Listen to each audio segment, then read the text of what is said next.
Welcome to Working with Deaf, Hard of Hearing, DeafBlind, and Deaf Plus People, presented by the Agency of Human Services with the Department for Disabilities, Aging, and Independent Living. Using this training, to view the handout with slide images, transcript, and slide text, you can visit the resources section of this training. For accommodation requests, contact the AHS LMS Administrator. By the end of this training, you will discover tools to use with people with hearing loss, find and use the appropriate accommodation for someone based on their needs, and enhance your skills in communicating with interpreters and people with hearing loss. Hearing loss in Vermont and the U.S. 28.5% of Americans with hearing loss use hearing aids. 2 to 3 out of every 1,000 children in the United States are born with a detectable level of hearing loss in one or both ears. 33 to 50% is the percent of older, 65-plus Vermonters with hearing loss. Between 62,000 and 125,000 is the approximate number of Vermonters of all ages experiencing some degree of hearing loss.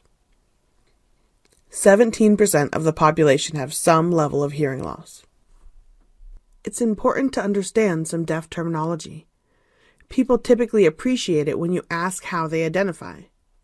Terms you might use or hear are deaf, which means having total or partial hearing loss; hard of hearing, which refers to someone with mild to severe hearing loss; deafblind, which means having both hearing and vision loss; Deaf Plus, which refers to a child's hearing status combined with additional conditions; Deaf Disabled, which refers to an adult's hearing status combined with additional conditions; and Late Deafened, a person who grew up hearing, then lost all or most of their hearing as an adult.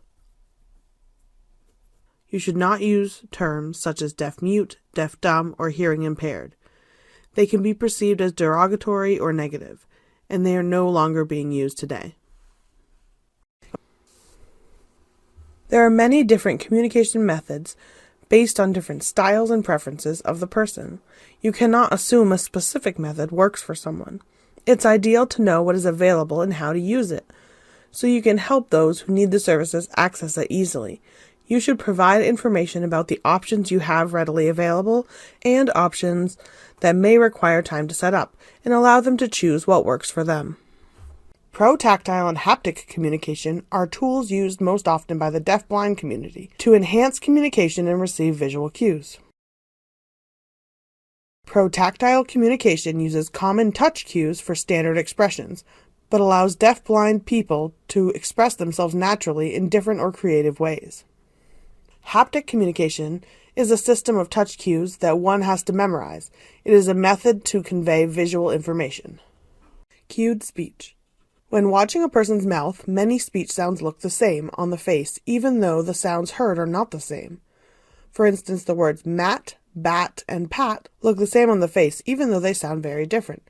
When cueing English, the person communicating uses 8 hand shapes and 4 places near the mouth to help the person looking to tell the difference between speech sounds. Cued speech allows the child to make out sounds and words when they are using other building blocks, such as speech reading or lip reading, or auditory training or listening. Oral or lip reading. Lip reading, sometimes called speech reading, is the ability to understand speech by carefully watching the lip patterns and the movement of the tongue and the face of the person speaking. Even from a very young age, children begin to recognize the lip patterns of familiar words. Many deaf or hard of hearing people lip read when they are communicating, and to some extent we all do, especially in noisy conditions. Lip reading is difficult, with approximately 30 to 40% of sounds appearing visually similar. American Sign Language, or ASL. American Sign Language, or ASL, is a complete natural language that has the same linguistic properties as spoken languages, with grammar that differs from English. ASL is expressed by movements of the hands and face. It is the primary language of many North Americans who are deaf and hard of hearing, and is used by many hearing people as well. To learn more, go to the link below. Writing to communicate. Writing notes is a simple way to communicate when there may not be another option immediately available. This should be used for short communications only. Note: if ASL is their primary language, deaf individuals may not feel comfortable writing back and forth. If you must write back and forth, keep communication simple and clear. Live captioning, or CART. Communication Access Real-Time Translation, or CART, or real-time captioning, is the instant translation of what is spoken into English text using a stenotype machine, notebook computer, and software. The text can be displayed on an individual's computer monitor or tablet, projected onto a screen, or combined with a video presentation as captions. This helps people with hearing loss access information in a wide variety of settings. Some state platforms, such as Teams, have live captions via AI as an option. It's important to keep in mind it is only 85 to 90% accurate. Speech-to-text apps. Speech-to-text apps and services are designed to aid communication by converting what is being said into text on your phone, tablet, or laptop. Some examples of helpful apps are Live Transcribe, Web Captioner, Text Here, Personal, AVA, and Otter Voice. The link below provides a list of useful apps for hearing loss. We work together to create the most inclusive and accessible communications for our customers and coworkers. That means we create and edit emails, agendas, documents, presentations, policies, and reports with accessibility in mind. We embed accessible practices in our everyday functions, such as live captioning, alternate text, using the accessibility checker, etc. That also means that we clearly indicate that accommodations are available and how to request them, and that we do our best to be flexible and creative in determining the best way to meet the needs of our customers and coworkers. Accessibility is the law. The Federal Communications Commission, or FCC, regulates interstate and international communications through cable radio, television, satellite, and wire. The Communications and Video Accessibility Act, or CVAA, enforces previous laws that were designed to ensure telephone and television services would be accessible to all Americans with disabilities.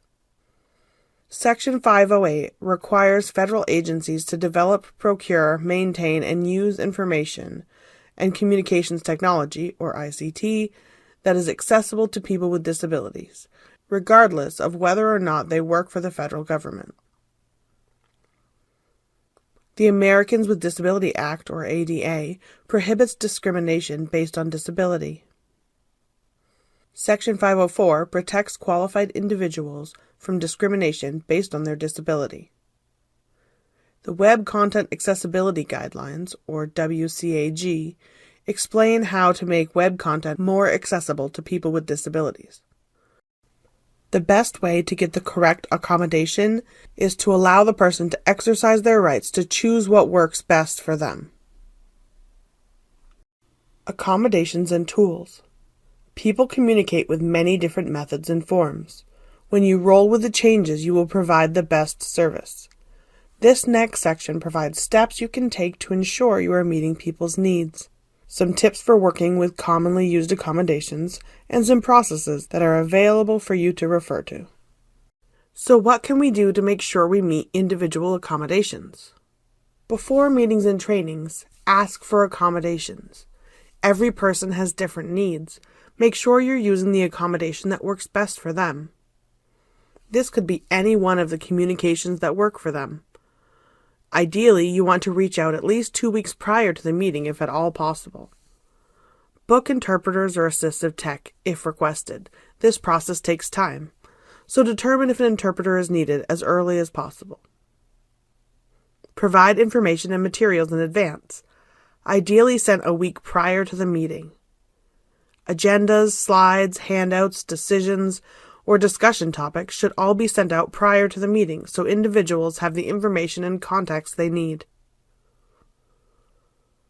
Arrange captioning.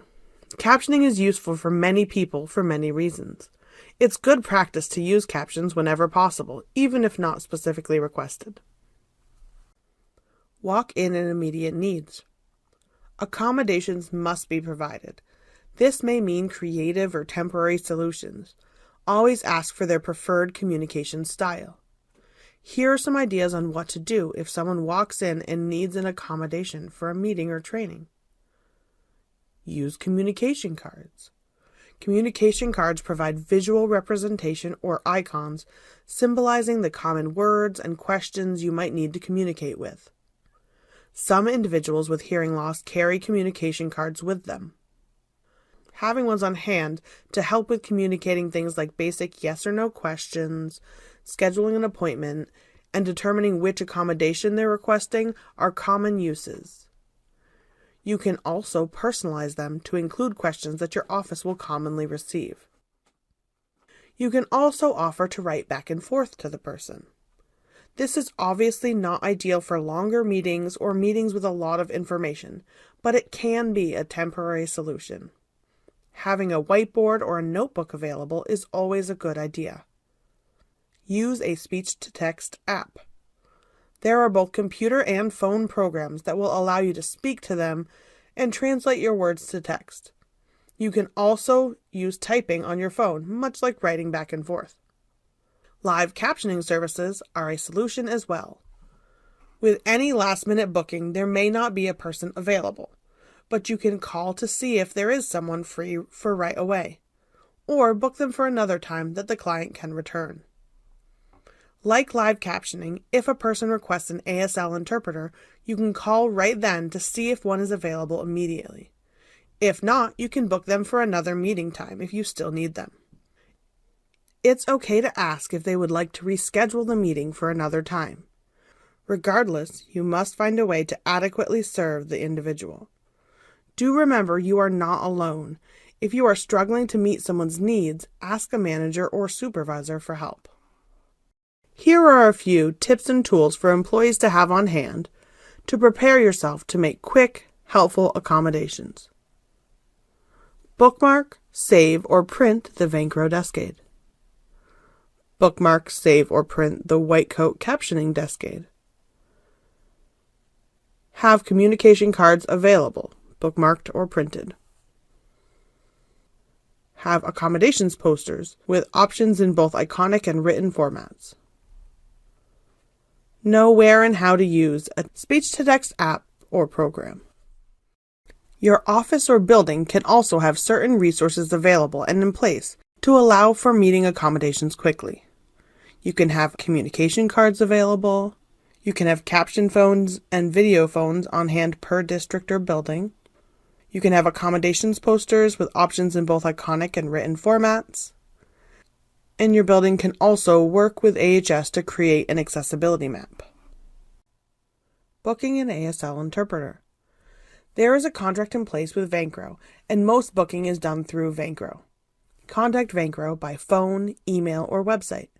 Frequent users can have their own portal account. What if you can't find an interpreter? As a last resort, refer to the Registry of Interpreters for the Deaf, Inc., or RID. At the top, search Tools, click Search the Registry, and select Vermont. If it's after business hours, call 211 and ask for a listing of interpreters. It's important to understand the difference between signers and interpreters. Signers are often in natural conversational settings, covering day-to-day topics. They have control of their own intent, content pace, and message, and are often friends, family members, or children. ASL interpreters work in situations where they cannot control the content of the message, but are trained to accurately convey another person's message.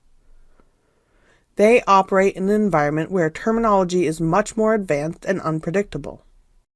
They must render the message faithfully, always conveying the content in the spirit of the speaker. It's best to ask the deaf person if they have a preference of an ASL interpreter. Working with an ASL interpreter. Speak clearly and at a normal pace. When speaking, be sure to identify yourself. Look at the client, not the interpreter. You are not conversing with the interpreter. You are talking to the client. Speak one at a time. How does using a deaf interpreter work?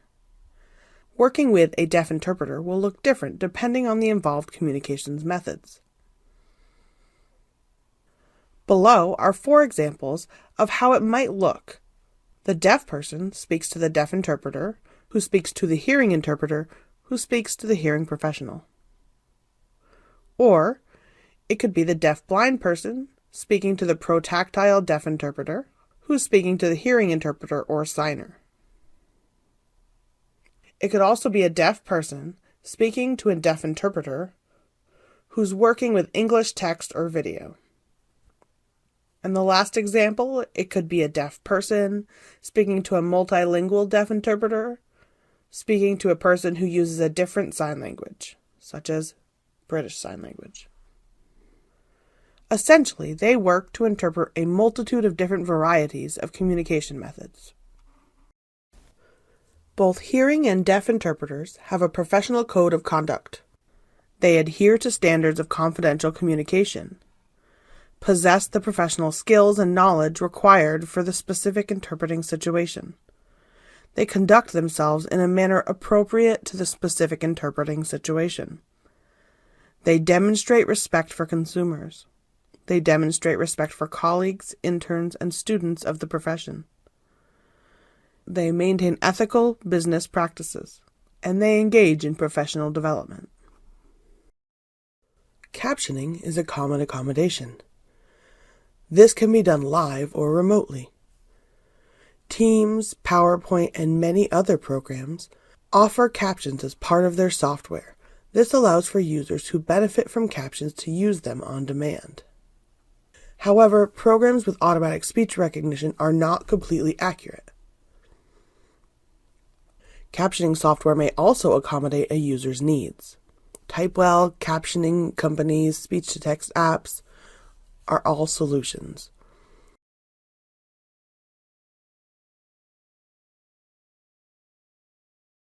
It's important to familiarize yourself with tech and other accommodations you may come in contact with. You're not expected to know exactly what to do in every situation. We do want you to know where to start should you need to work with alternate communication methods. There are several different technologies that can be used for telephonic communication. Captioned phones display on a built-in screen captions of what the other caller says. You can listen to the other caller and use your own voice to reply. Smartphone apps can do this as well. TTY, or teletypewriters, are used to send and receive typed messages over phone lines. TTY is useful for those who can communicate in English text. A relay operator types the spoken message to the caller with the TTY and reads the typed message to the caller who does not have the TTY. TTY does not require high-speed internet, only a phone line. You can't use this service if you're in the same room as the individual you wish to call, as TTY operators are federally funded and it's in violation of the FCC. ASL by video happens in 2 different ways. For deaf and hard of hearing people making calls, video phones use Video Relay Service, or VRS, to provide ASL interpretation between ASL and English or Spanish callers. VRS apps are free for people who are deaf and hard of hearing. Some vendors also provide standalone video phones. VRS requires high-speed internet. Video phones can receive and make calls. For meetings, events, and in-person communication, we employ Video Remote Interpreting, or VRI. It is booked through Vancro, just like in-person ASL interpretation. The ASL interpreter is connected to the users in the meeting via Teams, Zoom, or another virtual platform. Both of these require high-speed internet. Also note, it is in violation of the FCC to use a video phone with video relay service in the same room to avoid the cost of an interpreter. Listening systems. Personal assistive listening devices can help eliminate background noise. They also allow you to control the volume of the sound. They are useful for conversations, listening to the TV, and more. Some examples: Williams Sound Pocket Talker with headphones, a remote microphone compatible with hearing aids, and an induction room. Communication system can range from a variety of two-way devices to listening systems. That can include video remote interpreting, captioning remotely, and even personal assistive devices your consumers might already have on hand. Some examples are SCOM, UbiDuo, texting using a cell phone, and video remote interpreting. Providing accommodations. If an accommodation is requested, you must work with the person to determine the best way to meet their need.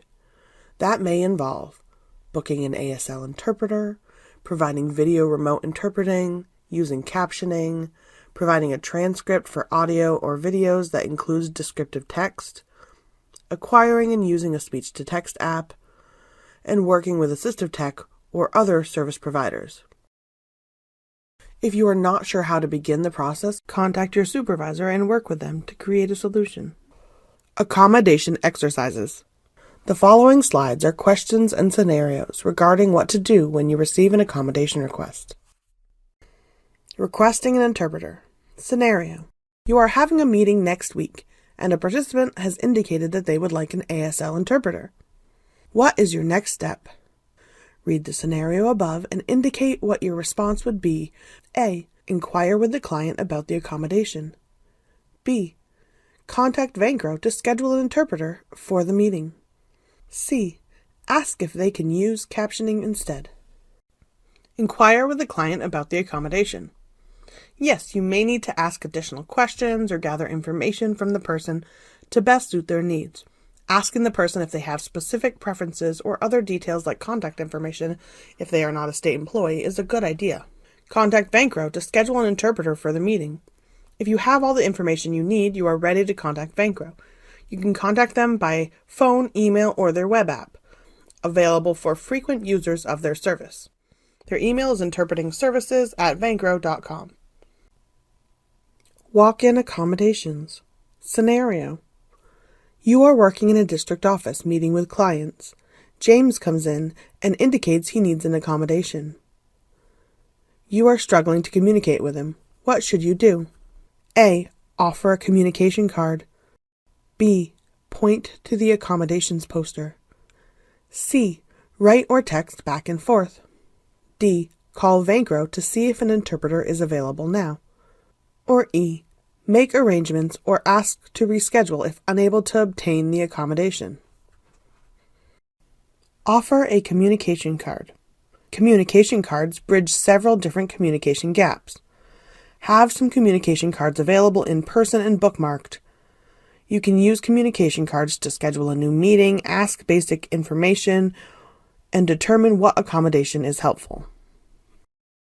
Point to the accommodations poster. Having signage available for people to point to indicate the accommodations they would like is a very helpful tool. Visit the AHS accessibility site for some sample signage.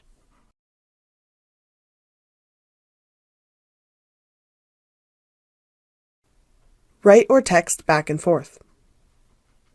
If James indicates that writing or texting is helpful, using a phone app to type or a pen and a notepad is a simple solution for short conversations.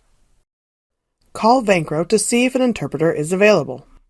When they indicate the accommodation they need, see if you can get it immediately. Call Vancro if they need an ASL interpreter and see if an interpreter is available. You can also contact your manager to determine if the building has any accessibility resources available for you to use. Make arrangement or ask to reschedule if unable to attain the accommodation. If an interpreter is not available immediately, you should call Vancro and check, of course. You can offer to reschedule the appointment at a time you can have an interpreter present. The same applies to other accommodations that you cannot meet immediately. Ask the person if they would like to reschedule or use an alternate method. Communication guidelines. Do these things to ensure meeting, training, and daily communications accessibility. Ask if people require accommodations in advance of the interaction. Clearly communicate expectations, agenda items, purpose, and decisions prior to the meeting and make the information available ongoing. And ensure materials, documents, and other communications meet basic accessibility standards. Other things you should do to ensure accessibility are speak clearly and at an easily understandable pace. Ask for feedback to improve the experience and be ready to pivot as needs change or arise. Whenever possible, use plain language.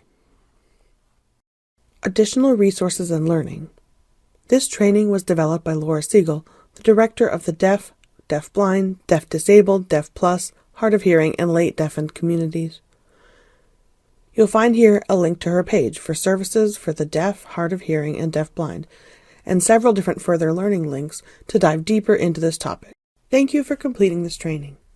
For further information about the content or contact information, visit the Services for the Deaf, Hard of Hearing, and Deafblind page. For questions about this training, contact the AHS LMS Administrator. Citations.